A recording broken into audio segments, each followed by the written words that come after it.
dedicado a noveno grado, vamos a compartir 3 temas de interés. El primero es la Guerra Fría.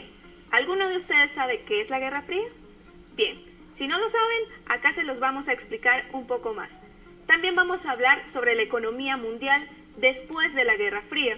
Y por último, vamos a hacer énfasis en el papel que ha desarrollado la ONU ante los conflictos armados que se desarrollan en los países. Candy, empezamos. Muy bien, Carla. También cabe aclarar que, como se han dado cuenta, este espacio corresponde a la asignatura de Estudios Sociales. Para empezar, vamos a decir qué es la Guerra Fría. Candy, ¿qué es la Guerra Fría? Muy interesante pregunta. Seguramente ustedes ya lo estudiaron y lo recuerdan. Sin embargo, vamos a tratar de hacer un concepto breve de lo que es la Guerra Fría.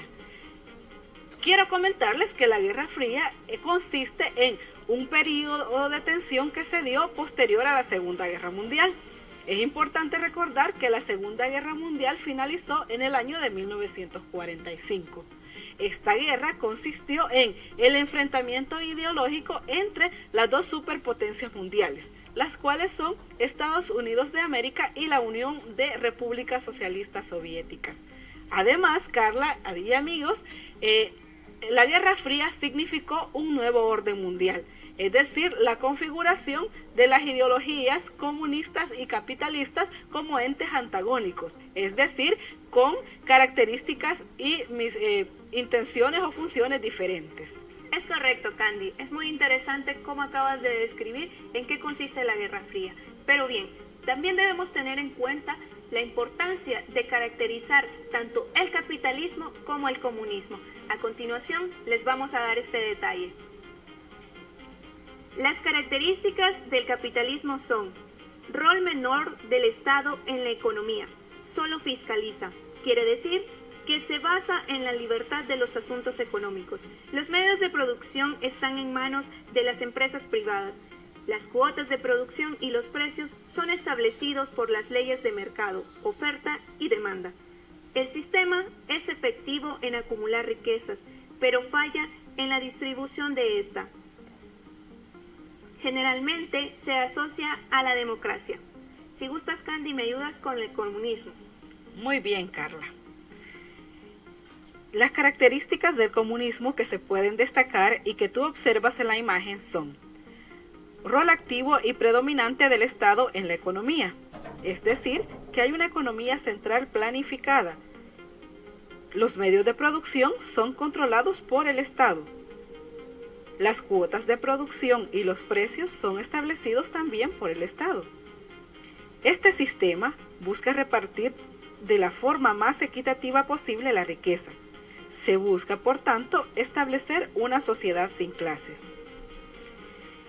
La implantación del comunismo es traumática a través de una revolución social. Por ello, se establece una dictadura del proletariado, con escasas libertades individuales. Así es, Candy. Estos hechos marcaron también la historia de nuestro país. Si bien recordamos, o ustedes sabrán, chicos, por experiencia de sus papás, que para el año de 1989 en nuestro país se estaba desarrollando la etapa final del proceso de guerra. Entonces, Candy, ¿podrías comentarnos un poco más sobre este proceso? Muy bien, Carla. Les comento que durante el periodo del conflicto, los dos bandos enfrentados estuvieron influenciados por las dos superpotencias que lideraban la Guerra Fría. Pero además, después de la ofensiva del 89, que coincide con la fecha de la caída del muro de Berlín, la comunidad internacional presionó a El Salvador para agilizar el proceso de diálogo y lograr con esto los acuerdos de paz. Con la firma de los acuerdos de paz, nuestro país inicia una nueva etapa, la etapa de la posguerra. Esto también significó mucho a nivel histórico, ¿cierto, Candy? Así es, sobre todo a nivel económico. Les recordamos que la década de la guerra o la década de los 80 fue considerada como década perdida debido al déficit en los índices de desarrollo económico. Sin embargo, después de la firma de los acuerdos de paz, El Salvador experimenta un auge económico. Por ello, vamos a ver la siguiente gráfica. Presta atención a los datos que se muestran en la imagen. En este primer gráfico se exponen las exportaciones intensivas en tecnología a nivel centroamericano. ¿A qué nos referimos con esto? Pues nos referimos a los productos altamente intensivos en investigación y desarrollo, como son los productos de las industrias aeroespacial, informática y farmacéutica. Como pueden observar en la gráfica, se presentan los porcentajes del total exportado en cada país a nivel centroamericano. En el año de 1995, El Salvador realizó una exportación del 32.29%. Para el año 2000, un 41.42%. Qué interesante, Carla. Podríamos observar una gráfica también sobre las importaciones. Es importante recordar que la balanza comercial de un país está dada por las exportaciones menos las importaciones. Y un país que tiene una economía productiva tiene mayores exportaciones que importaciones. Vamos a observar la siguiente gráfica. Esta gráfica corresponde a las importaciones totales de El Salvador en el año 2019. Como puedes observar, se presenta una gráfica de barras con los 10 principales productos de importación. ¿Qué significa eso? Significa aquellos productos que como país compramos a economías externas, es decir, a otros países. Vamos a hacer un breve análisis.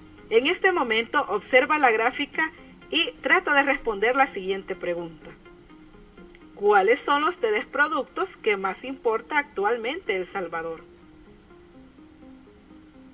Si observas la gráfica, notarás que los principales productos son aceites, medicamentos y teléfonos, productos que provienen sobre todo de la industria petrolera.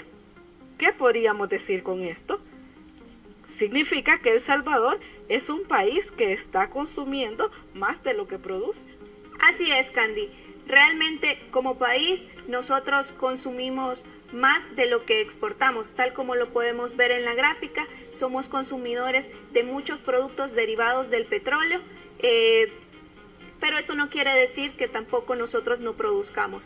En nuestro país hay diversas industrias que también forman parte de la economía y que sostienen la economía nacional. Así es, Carla, y también hay que tomar en cuenta que la economía no es estática, que tiene fluctuaciones y que se ve influenciada por diferentes eventos políticos, sociales, tecnológicos y económicos de otros países o del mundo entero también. Ahora vamos a finalizar con el tema también muy importante. Es el papel que ha jugado la ONU ante los conflictos armados en diversos países. Así es importante recordar que la ONU es la Organización de las Naciones Unidas y esta fue creada posterior a la Segunda Guerra Mundial, en vista de las graves violaciones a los derechos humanos que acontecieron en el mundo. Además, es importante recordar que esta organización ha acompañado al país en la época de la posguerra y ha estado como intermediaria en otros procesos de violación a los derechos humanos. Bueno, es importante recordar que el rol de la Organización de las Naciones Unidas es ser un ente mediador de los conflictos. Además, buscar el respeto irrestricto de los derechos humanos y también establecer medidas de reparación en casos de daños o de situaciones de lesa humanidad. Correcto, Candy. Has mencionado una palabra muy importante. La ONU también fue la formulante de los derechos humanos en la Declaración de 1948.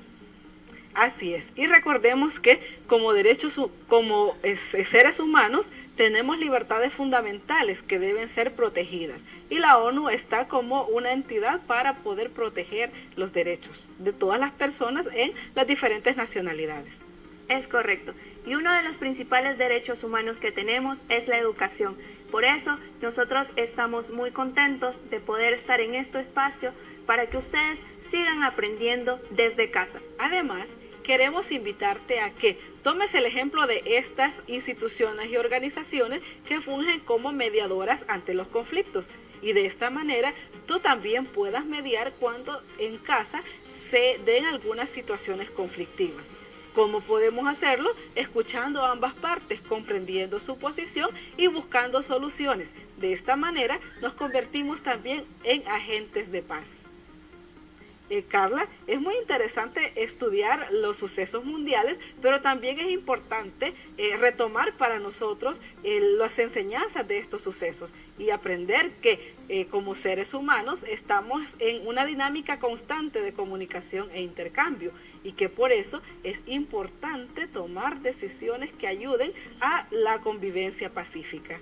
Tienes toda la razón, Candy. Los hechos que han sucedido a nivel histórico nos han permitido construir estas sociedades que actualmente tenemos.